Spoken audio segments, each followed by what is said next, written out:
বাংলায় একে চন্দ্রবোড়া সাপ বলে, ইংরেজিতে বলে রাসেল ভাইপার।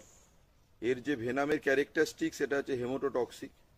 যদি কোনো কারণে কামড়ে দেয় তাহলে রক্ত মানে ব্লাড এবং ব্লাড সার্কুলেশন সিস্টেমের উপরে প্রভাব পড়ে। এবং এই সাপ নেচারে এত সুন্দর কেমোফ্লেজ করে থাকে যেই সাপ চোখে পড়ে না।